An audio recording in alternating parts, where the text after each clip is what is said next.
চাঁদপুর গ্রামে পৃথা তার মা ও বাবার সাথে বাস করত। তারা খুব গরিব ছিল। পৃথার বাবা প্রতীক একজন জেলে ছিল। অন্যের পুকুরে গিয়ে মাছ ধরে দিয়ে যা পেত তাই দিয়ে সংসার চালাতো। একদিন, ওগো শুনছো? হ্যাঁ বলো, কি হয়েছে? ঘরে তো কোনো বাজার নেই গো। আজ কি রান্না করব? অন্যের পুকুরে মাছ ধরে দিয়ে যা টাকা পাই তা দিয়ে সংসার চালানো খুব কষ্ট হয়ে যায় গিন্নি। আশেপাশে কোনো নদীও নেই যে মাছ ধরবো। হঠাৎ করেই প্রতীক, এই প্রতীক, বাড়িতে আছিস? হ্যাঁ রহিম চাচা, বলো। বলছি, আমাদের পুকুরে মাছ মারতে হবে, তুই একটু মাছ মেরে দিয়ে আয় না। আচ্ছা চাচা, চল তাহলে। গিন্নি, আমি যাচ্ছি, আসার সময় বাজার করে আনবো। আচ্ছা যাও। প্রতীক রহিমের সাথে তাদের বাড়ি চলে গেল। এই পুকুরের মাছ মেরে দে। আচ্ছা চাচা। মাছ মারা শেষে প্রতীক, বলছি কি, এখন তো হাতে কোনো টাকা নেই, তুই এই চিংড়ি মাছগুলো নিয়ে যা। আচ্ছা চাচা। প্রতীক মাছগুলো নিয়ে নিজের বাড়িতে চলে যায়। আর বাড়ি যেতে যেতে অনেক রাত হয়ে যায়। গিন্নি, ও গিন্নি, এদিকে এসো। হ্যাঁ গো, বলো। এই চিংড়ি মাছগুলো নাও, রহিম চাচা দিল। মনে হচ্ছে এখনই বৃষ্টি নেমে পড়বে। আমি বরং এই চিংড়িগুলো ঘরের চালে রেখে দেই। একটু পরেই অনেক বৃষ্টি শুরু হয়ে গেল। ঘরে না কোনো বাজার নেই, কি রান্না করলে তাহলে? খিচুড়ি রান্না করেছি গো, খিচুড়ি। আরে বাহ, এই বৃষ্টির দিনে গরম গরম খিচুড়ি! হ্যাঁ গো হ্যাঁ। আজ তো মজাই এসে যাবে। মা পৃথা, আয় তুই একটু খেয়ে নে। হ্যাঁ মা, আসছি। তারা সবাই মিলে রাতের খাবার খেয়ে নিল।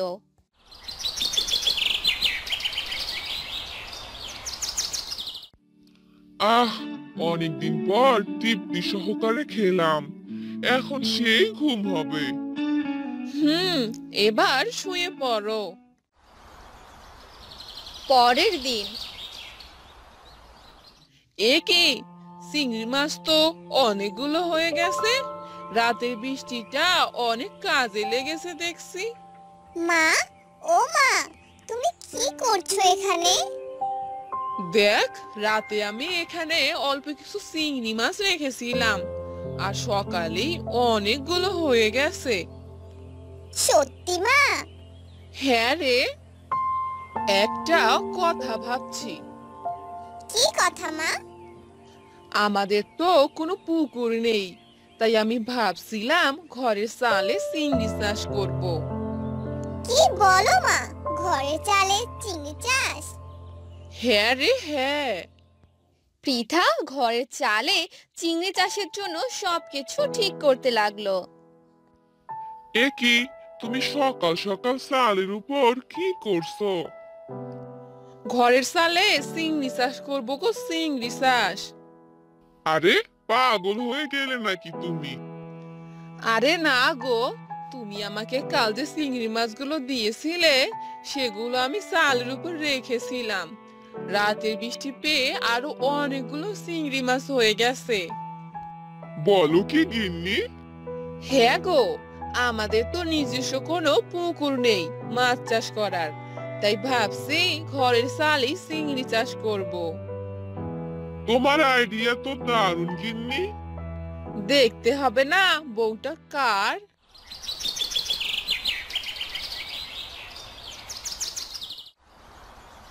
পরের দিন সকালবেলা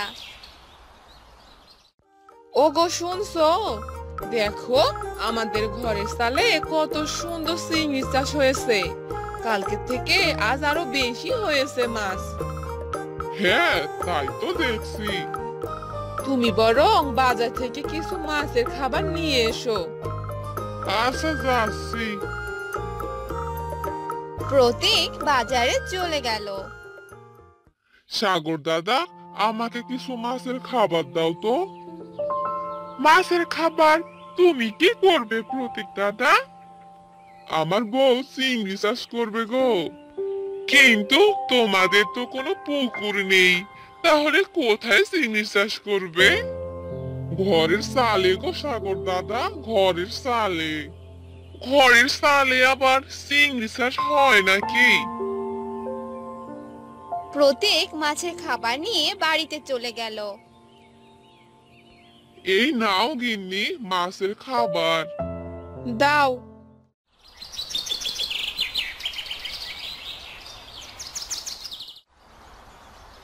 বেশ কয়েকদিন পর। ওগো শুনছো, চিংড়ি তো ভালোই চাষ হচ্ছে দেখছি। যাও এগুলো বাজারে বিক্রি করে এসো। প্রতীক সেগুলো বাজারে বিক্রি করে আসলো। আর কিছুদিনের মধ্যে তারা অনেক বড়লোক হয়ে গেল। কই গো প্রতীক দাদা, ভালোই তো ঘরের চালে চিংড়ি চাষ করেছো। হ্যাঁ দাদা, আইডিয়াটা আমার বই দিয়েছে, আর তার জন্য এত ভালো চিংড়ি চাষ করতে পেরেছি। ভালোই তো, একখান বউ পেয়েছো। দেখতে হবে না বউটা কার? এরপর থেকে তারা সুখে শান্তিতে দিন কাটাতে লাগলো।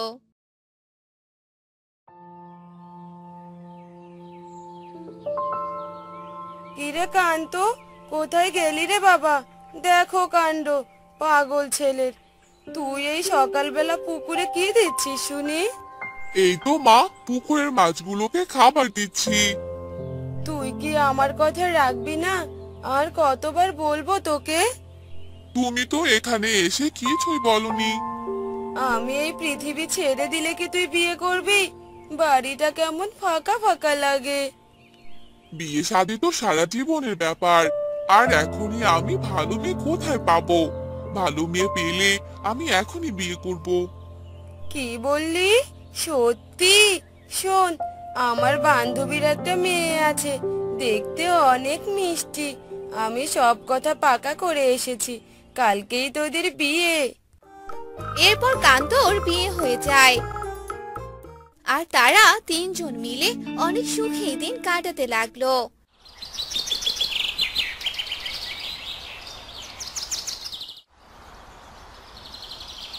একদিন বৌমা, কোথায় গেলে তুমি? এদিকে একবার শুনে যাও তো। হ্যাঁ মা, বলুন। আজ একটু চিংড়ি টক রান্না করো তো। আমার কান্ত যে অনেক পছন্দ করে, ছেলেটা খুব খুশি হবে।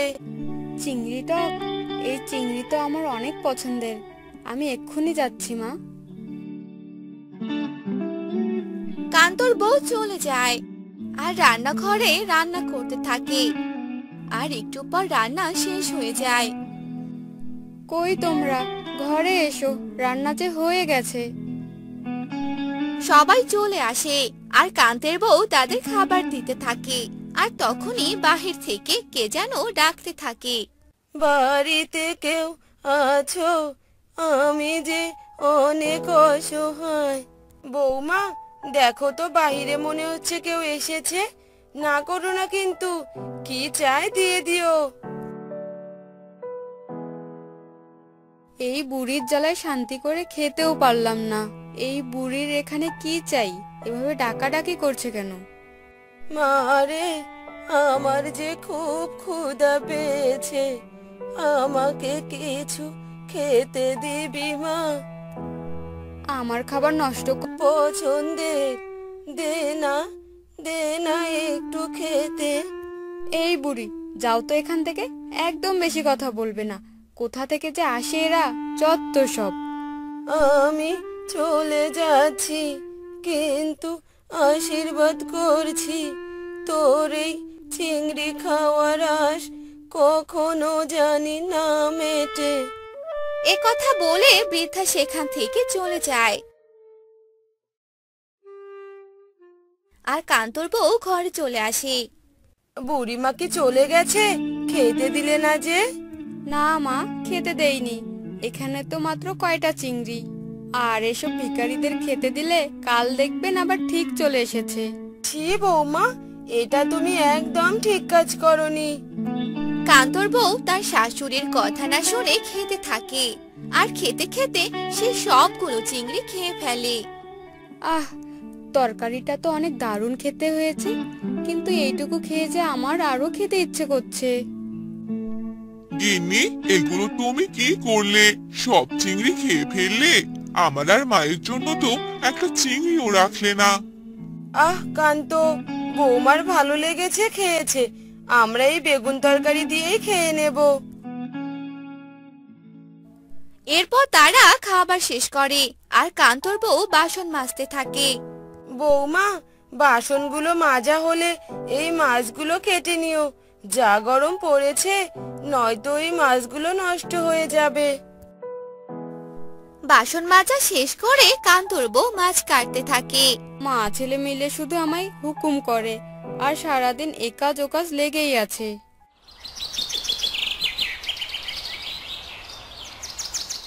শোনো না, এসব মাছ খেতে আমার একদম ভালো লাগে না। আমার শুধু চিংড়ি মাছ খেতে ইচ্ছে করে। ও, এই কথা। আচ্ছা, তোমাকে কাল অনেকগুলো চিংড়ি এনে দেব।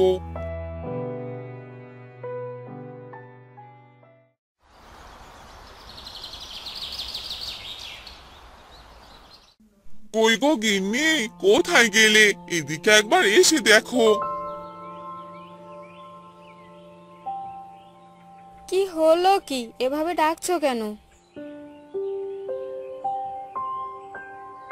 তুই আজও চিংড়ি এনেছিস?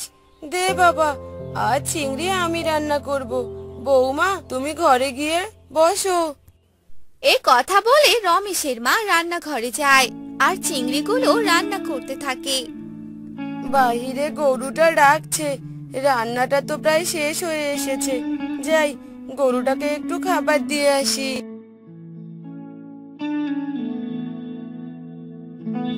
আহ, রান্নাঘর থেকে কি সুন্দর গন্ধ আসছে, মনে হচ্ছে রান্নাটা হয়ে গেছে। যাই দেখে আসি। কান্তর বউ রান্নাঘরে আসে, আর চুপি চুপি সব চিংড়ি মাছ খেয়ে পালিয়ে যায়। একটু পর কান্তর মা রান্নাঘরে আসে। হায় হায়, এ কি সর্বনাশ হলো আমার!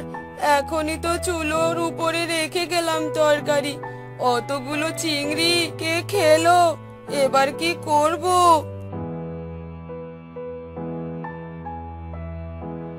মা, আপনি রান্না কেন করছেন? কি হয়েছে?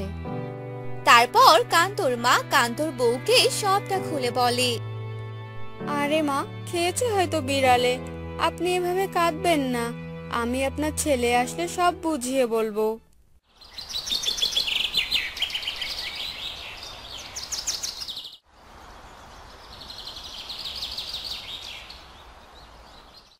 না, আর পারছি না, এই চিংড়ির গন্ধে যে আমি পাগল হয়ে যাচ্ছি।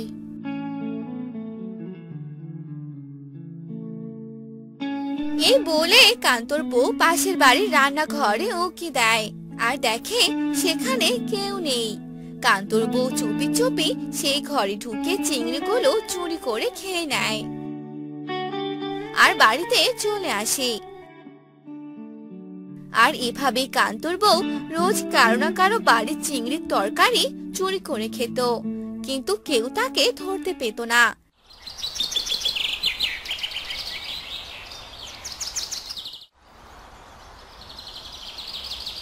একদিন উফ, আজও উনি বাড়িতে চিংড়ি রান্না করেছে। যাই দেখি আজও চুরি করে খেতে পারি কিনা। এরপর কান্তর বউ পাশের বাড়িতে যায়, আর রান্নাঘরে গিয়ে সব চিংড়ি মাছ খেয়ে নেয়, আর জানালা দিয়ে এসব দেখে ফেলে কান্তর মা। হায় হায় ভগবান, এ আমি কি দেখলাম! নিজের চোখকে যে বিশ্বাস করতে পারছি না। বৌমাই তাহলে গ্রামের এসব ঘটিয়ে বেড়াচ্ছে। কান্তকে জানাতে হচ্ছে ব্যাপারটা।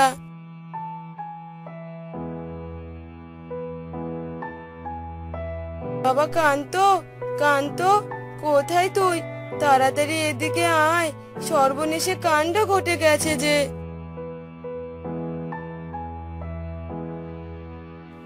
মা, এভাবে ডাকছো কেন? কি হয়েছে বলো তো? গ্রামে যে সবার বাড়িতে চিংড়ি চুরি হচ্ছে, এ কাজ যে তোর বউই করছে। এ কথা যদি জানাজানি হয় তাহলে যে মান সম্মান আর কিছুই থাকবে না রে বাবা। এসব তুমি কি বলছো মা? আমি যে নিজের কানকে বিশ্বাস করতে পারছি না। এবার আমি কি করব? ঘর থেকে এসব কথা সব শুনতে পায় কান্তর বউ, আর সে উঠোনে আসে। বিশ্বাস করুন মা, আমি এসব ইচ্ছে করে করিনি। শোনো বৌমা, আজকের পর কখনো কারো সাথে খারাপ ব্যবহার করবে না, আর অসহায় মানুষকে সাহায্য করবে। তাহলে দেখবে তোমার এই বদ অভ্যাস পরিবর্তন হয়ে যাবে। এরপর থেকে কান্তর বউ অসহায় মানুষদের সাহায্য করতে থাকে, আর চিংড়ি খেতে ইচ্ছে হলে নিজে রান্না করে খায়। আর এভাবে তারা সুখে শান্তিতে বসে।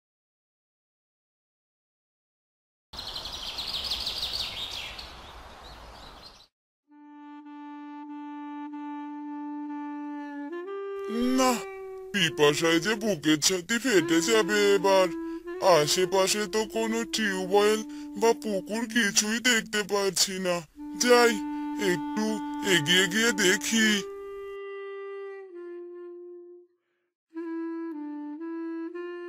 উফ, ওই তো একটা পুকুর দেখতে পাচ্ছি। কি যে ভালো লাগছে। যাই, একটু হাতে মুখে পানি দিয়ে আসি।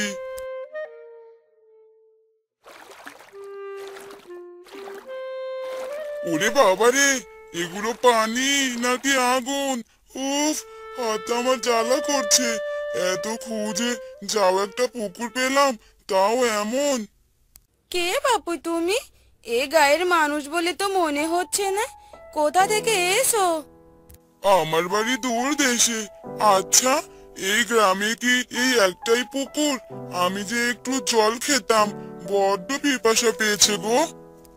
না, কিন্তু এই গ্রামের কোনো জলাশয়ের জলই যে আর খাওয়ার উপযুক্ত নেই। এই গরমে গ্রামের মানুষ প্রায় মারা যাচ্ছে। কি আজব গ্রামে এসে পড়লাম গো। যাই, জীবন নিয়ে পালাই এখান থেকে। গ্রামের সবাই জমিদারের বাড়িতে আলোচনায় বসেছে। কি, সবাই মিলে এভাবে বসে থাকলে হবে? এই গরমে জীবন যে আর চলছে না।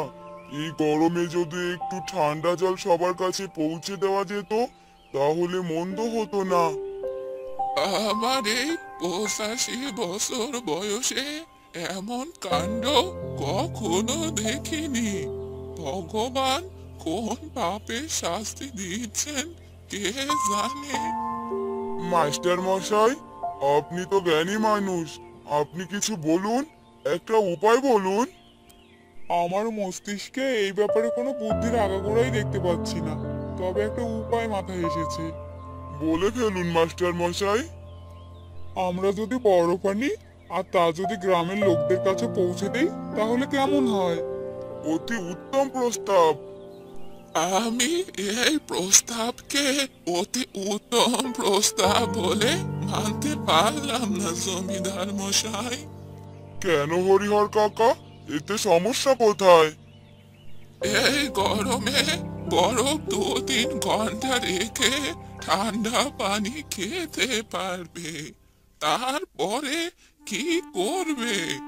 এতে বেগ পোহাতে হবে অনেক, কিন্তু সে তুলনায় লাভ হবে না। কথায় আছে না, খাজনার চেয়ে বাজনা বেশি। ব্যাপারটা তেমন হবে। তাহলে আর কি, আজ এ পর্যন্তই। সবাই ভেবে চিনতে কালকে আবার আসবেন। এরপর সবাই যে যার বাড়িতে চলে যায়। কি ব্যাপার গিন্নি, ঘরে ফ্যান থাকতে বারান্দায় বসে হাত পাকা নাড়ছো কেন? আর বলো না, ফ্যানটা ঘুরতে ঘুরতে হঠাৎ বন্ধ হয়ে গেল। তাহলে হয়তো কারেন্ট চলে গেছে, তুমি বুঝতে পারোনি। ঘরে গিয়ে দেখো কারেন্ট ঠিকই আছে, কিন্তু তোমার ফ্যান মহাশয় ঘোরে না।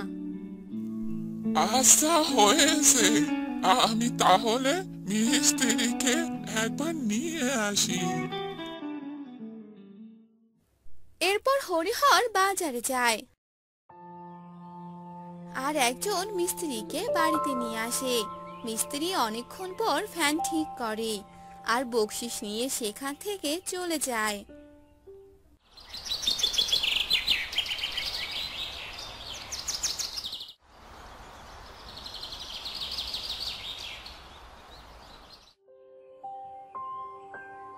পরের দিন আবার জমিদারের বাড়িতে সবাই উপস্থিত হয়।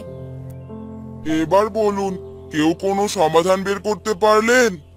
আমাদের গ্রামে যে বড় পুকুরটি রয়েছে, তার উপর ছাউনি দিয়ে যদি অনেক বরফ এনে রাখা যায়, তাহলে ওই পুকুরের পানি ঠান্ডা হবে আর গ্রামের সবাই সেখান থেকে ঠান্ডা জল নিতে পারবে।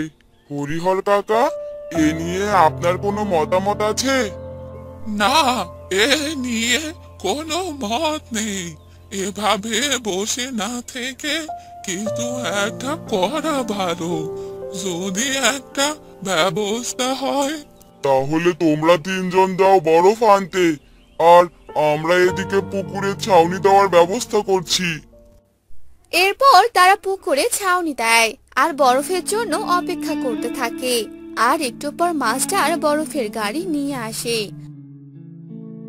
আর সব বরফ পুকুরে দেয়। বরফ পুকুরে দেওয়ার সাথে সাথে সব পানি হয়ে যায়। যা, এতে তো কোনো কিছুই হলো না। পানি তো যেমন গরম ছিল তেমনই আছে। মাস্টার, তোমার এই বুদ্ধিও কাজে আসলো না গো। জমিদার মশাই, আমরা যদি বড় বানানোর একটা মেশিন এনে এই পুকুরে সেট করি, তাহলে গ্রামের মানুষের একটু উপকার হবে, কিন্তু এতে খরচ পড়বে অনেক। আপনি খরচ নিয়ে ভাববেন না, যত টাকা লাগে আমি দেব, আপনি ব্যবস্থা করুন। এই কাজ করতে কিছুদিন সময় লাগবে জমিদার মশাই। কেন কেন এত সময় লাগবে কেন? অনেক বড় মেশিন তো, আবার সেট করার অনেক ঝামেলা।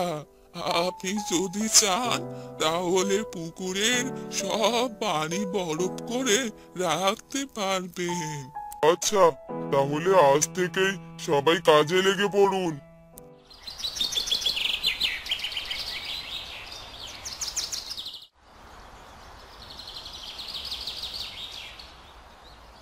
বাহ বাহ, হরিহর কাকা যে কামাল করে দেখিয়েছে। সবাই এখন এই পুকুর থেকে বরফ নিয়ে যাবে আর তা জলের সাথে মিশিয়ে ঠান্ডা জল পান করতে পারবে। জমিদার মশাই, আপনি এক গ্লাস খেয়ে আমাদের ধন্য করুন। আমি একা কেন খাবো? এই সিপাহী, সবাইকে ওই বরফ পুকুর থেকে বরফ তুলে জলের সাথে মিশিয়ে দাও তো। এরপর সবাই সেই ঠান্ডা পানি পান করে। আহ, কলিজা আমার জুড়িয়ে গেল, কি যে ভালো লাগছে। এখন থেকে গরমে আর কেউ হাঁসফাঁস করবে না। সিপাহী, আজ ওই গ্রামে ঢেড়া পিটিয়ে সবাইকে এ খবর জানিয়ে দাও। এরপর সিপাহী সেই খবর পুরো গ্রামে ছড়িয়ে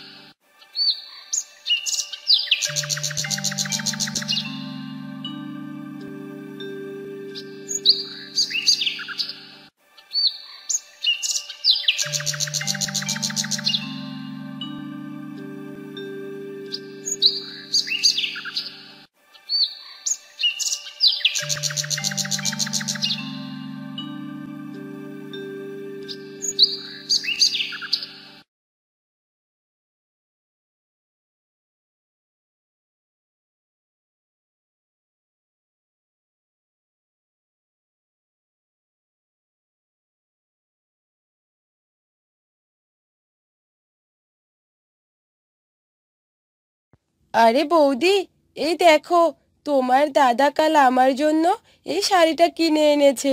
শাড়িটা অনেক সুন্দর, তাই না বৌদি? হ্যাঁ বৌদি, আসলেই তো শাড়িটা অনেক সুন্দর। আপনার দাদা তো আমার জন্য সব সময় অনেক কিছু নিয়ে আসে। আমি নিষেধ করার পরেও নিয়ে আসে। আমি আজ আসি বৌদি, বাড়িতে অনেক কাজ।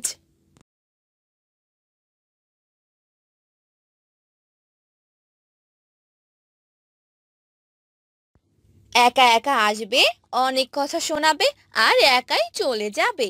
এগুলো কথা শুনতে আর ভালো লাগে না। আরে কি হলো গো গিন্নি? এভাবে একা একা কার সাথে কথা বলছো? কার সাথে আবার কথা বলবো? আমি আমার কপালের সাথেই কথা বলছি। কি কপাল আমার! আরে কি হলো গিন্নি? তোমার কপাল ফেটে গেছে নাকি আবার? আমার তো কপালই পোড়া। সবাই কত দামি দামি শাড়ি গহনা পরে, আর আমি কবে বলেছিলাম একজোড়া বালা বানিয়ে দিতে, কিন্তু আমার কথা আর কে শোনে? সব হবে গো গিন্নি, সব হবে। এবার ফসলগুলো উঠাতে দাও। সব ফসল বিক্রি করে তোমার জন্য এক সোনার বালা নিয়ে এসে দেবো। এটা কি আর নতুন কথা নাকি? এ কথা তুমি আমায় রোজ শোনাও। অপেক্ষা করো গিন্নি, অপেক্ষার ফল যে মিষ্টি হয়। হয়েছে, থাক, আর কিছু বলতে হবে না। 1 মাসের সময় দিলাম, এর মধ্যে যেন আমার বালা পাই। এ কথা বলে গোপালের স্ত্রী চলে গেল। এভাবেই অনেকদিন যেতে লাগলো। গোপাল কৃষি কাজ করত, আর এভাবে তাদের সংসার চলতো। হ্যাঁ গো, আমি বলি কি, আমাদের বাড়ির সামনে তো অনেক জায়গা আছে। তুমি বরং সেখানে কিছু সবজি বাগান করো। সবজির বাগান করে কি আর হবে? আর বাগানে কি সবজি চাষ করব? সবজির বাগান করলে আমাদের তো লাভ হবে। আমাদের আর বাজার থেকে সবজি কিনতে হবে না, বাড়িতেই টাটকা সবজি পাবো। তা তুমি ঠিকই বলেছ।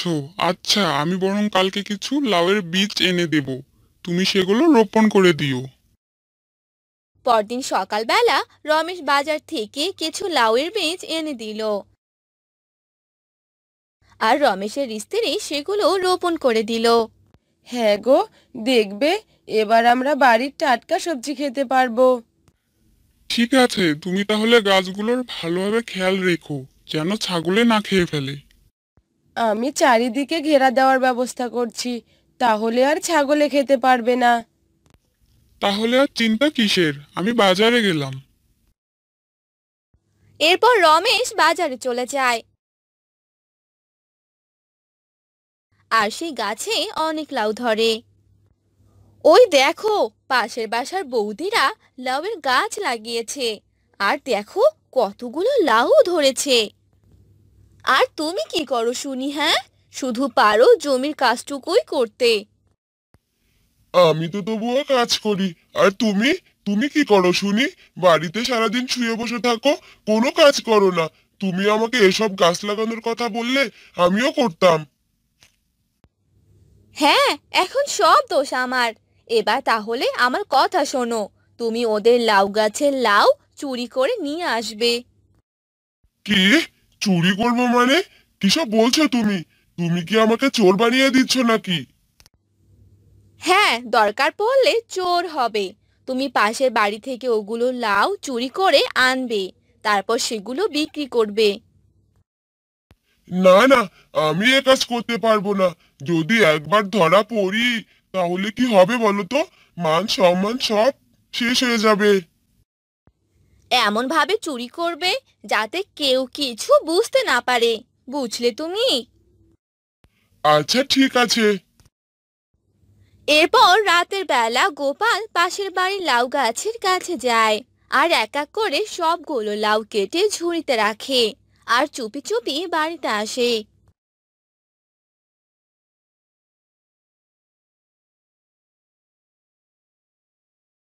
গিন্নি, গিন্নি, এই দেখো। আরে, এত ফিসফিস করে বলছো কেন শুনি? তুমি তো এখন ঘরেই আছো। ও, আমার তো মনেই ছিল না। যাই হোক, দেখো, লাউ গাছ থেকে সবগুলো লাউ এনেছি। আমার তো এখন খুব ভয় লাগছে গিন্নি, যদি ধরা পড়ে যায়। না না, এখন আর ধরা পড়বে না। আগে বলো, তোমায় কেউ দেখেনি তো? না না, আমায় কেউ দেখেনি। তাহলে ঠিক আছে। এরপর তারা রাতে ঘুমিয়ে পড়ে। পরদিন সকালবেলা রমেশের স্ত্রী বাহিরে বের হয়। হায় হায় হায়, এ কি সর্বনাশ! আমার লাউ গাছের লাউগুলো কোথায় গেল? ওগো, তাড়াতাড়ি বাহিরে এসো। আরে, কি হয়েছে? এভাবে ডাকছো কেন? দেখো, কে জানি আমাদের সর্বনাশ করে দিয়েছে গো। সবগুলো লাউ চুরি করে নিয়ে গেছে। আরে তাই তো, গাছে তো একটি লাউও নেই। এসব কিছু বৌদি করেছে। আমাদের এত উন্নতি দেখে তাদের হিংসে হচ্ছে। চলো তো, চলো গিয়ে দেখি। এরপর রমেশ ও তার স্ত্রী গোপালের বাড়িতে গেল আর ঘরে ঢুকে খোঁজাখুঁজি করতে লাগলো। আরে কি হলো? তোমরা এভাবে আমাদের ঘরে কি খুঁজছো? হ্যাঁ, কি খুঁজছে জানো না নাকি? হ্যাঁ, চুরি করে আবার জোর গলায় কথা বলছো। চুরি করেছি মানে? কি চুরি করেছি শুনি? এখন খুঁজলেই তো পাওয়া যাবে যে তুমি কি চুরি করেছো। তারা সবাই বাড়িতে খোঁজাখুঁজি করতে লাগলো। তখনই তারা অনেকগুলো লাউ দেখতে পেল। তখন তারা মোড়লকে ডেকে নিয়ে এলো আর মোড়ল তাদেরকে চুরির দায়ে শাস্তি দিল। গোপাল ও তার বউ উপযুক্ত শাস্তি পেল।